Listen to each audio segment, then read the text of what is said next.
So we're editing here in Premiere Pro, and I just want to show a quick shortcut for inserting a clip either right at the beginning of our edit or between two clips. So if we come to some video footage here, we have a short selection of this kind of fight sequence that we've made. Now if I highlight my clip here and drag it down to the timeline, you can see it's going to overlap basically all of the footage that I've already got down there on the timeline.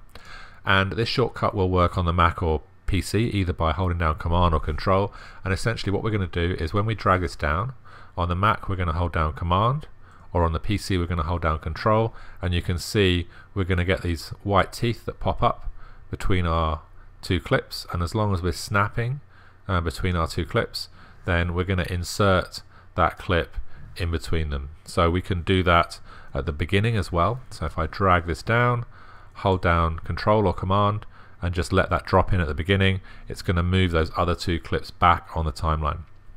Now one thing to do is that if you have any audio on your timeline and you want to avoid kind of cutting that in half, so if I just bring the same clip down here, just for example, you can see it's actually going to break that audio apart. So what I want to do is avoid doing that. So I'm actually going to lock my audio track.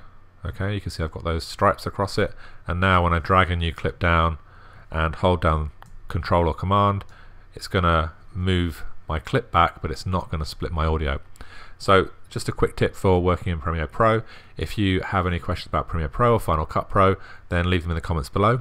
Otherwise, I look forward to seeing you on the next tutorial.